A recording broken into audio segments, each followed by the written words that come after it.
It's ironic that the company that gave us some of the worst games in recent history is trying to lecture the gaming industry as well as gamers on what we should be looking for in our games. According to Sergey Haskut, who's been with Ubisoft for 30 years and has had a hand in part of all their games, he says the game simply lacks soul nowadays. You know what is missing in this industry? A soul. Video games are about gaming, and gaming is not about entertainment, he says nonchalantly, ignoring the fact that games are about entertainment. There's literally no other reason to play them. They don't put food on your table unless you make it into a professional esports team. They don't help with your health. They simply provide an escape from reality for a bit. But to Haskett, games need to be more. I question the team about what real benefits the player will take away from the game for their real life. Gamers don't care about that. Hardcore gamers want that experience of enjoying something they bought with their money, not lectured about how bad white supremacy is a la Far Cry 5, nor do we want to hear about the plight of workmen in the workplace. We want an enjoyable experience, and this is why you have games like Skyrim, where the immersion was terrific, and to this day, almost 10 years later, it's still a hot topic on Steam. 15 years ago, games were about challenge, nuance, and having a good time. MMOs like World of Warcraft were making their debut and starting to gain traction, giving players the ability to make friends all over the world. Likewise, multiplayer aspects in games like StarCraft, Command & Conquer, and others were picking up. I don't know how many hours I spent at LAN parties for StarCraft, sleepovers and the like, playing 2v2s on big game hunters or something similar, as I played the Zerg and massed Hydralisks while my friend would cannon into carriers. I did it for years and I still remember those times fondly, even to this day. Halo LAN parties? Absolutely enjoyable, even to this day. It's odd that we look back on many games and remember them with nostalgia, but now games might stay on computers for a few weeks or a few months and then we move on. Gone are the days of quality, where games meant something. And that's really the crux of the problem. Games no longer have quality. Since Mists of Pandaria, Blizzard has pushed for grabbing those cyclic Facebook players, taking a quantity over quality approach in their game.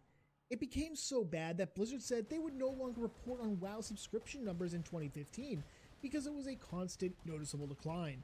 Rift followed in their footsteps, and after having a terrific expansion in Storm Legion, never recaptured those players. Rift was the game to rival WoW, and could have killed it if there was a game capable of it, but Tryon wanted them easy monies, and started gating stuff behind paid expansions lacking quality, as well as moving more free-to-play features behind their premium subscription. Hell, Rift's now got a vanilla server that you have to pay to be on, because that is what people remember as being fun now. And don't even get me started on the near annual franchise editions. From Call of Duty to Battlefield, it seems companies have begun to simply push out a new game, hoping that the new look will reinvigorate a community that, in many instances, isn't bored of the current game. All one needs to look at is Battlefield 4, see the health of the community there, and compare it to Hardline and Battlefield 1 to see that new does not always mean better. But you know what? I have to give some credit to Anita Sarkeesian, and this physically pains me. Even a broken clock is right twice a day, and I have to give gamers some of the blame on this end. We've allowed companies to push subpar games, making promises they have no intention of meeting, and we still buy the game. We still defend the company when we realize we've been duped. But Anita's right on one thing: sexualized games sell.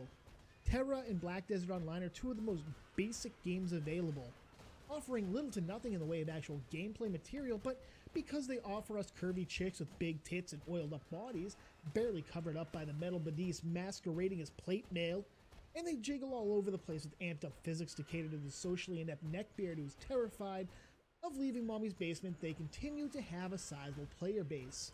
We allow game companies to promise and promise, and when they fail to meet even half of those promises, people still defend it. The Division was a game that offered us the world, and yet when it came out, it was so buggy as to be unplayable in many instances.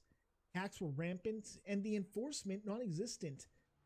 It was so bad that the game dropped from 65 players on average and 113,000 players peak to barely 2,000 players averaged and 3.5k peak in the span of 6 months, and that's just on Steam, and Steam is usually very indicative of the overall health of the game. And what did they do? They continued to push the DLC, barely putting in competent fixes, while simultaneously attempting to bilk the players for all they could. Even Ark does the same thing, a game with promise now run into the ground by a team that is more concerned with paid expansions than fixing the multitude of broken issues with their game.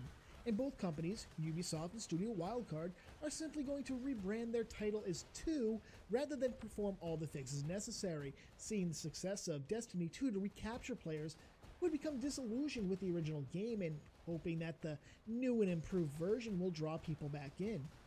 Both companies also still have a vociferous player base defending their rampant idiocy, because why should we expect the companies to police their servers or fix their mistakes? Yes, games lack soul, but it's because we allow them to.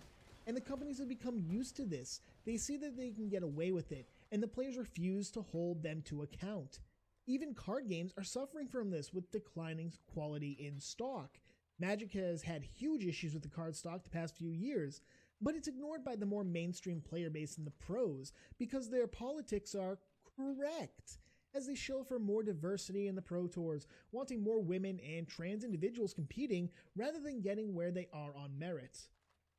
Gamers, we are partially to blame, and until we actually start voting with our wallets, small indie companies like Grinding Gear Games, who make Path of Exile, which is on your screen right now, will be overshadowed by the larger big box companies as they shill their new old products and tell us to buy it. These companies feel entitled to our money because they've been around long enough that they have a name, and we continue to allow them to shit on us in return.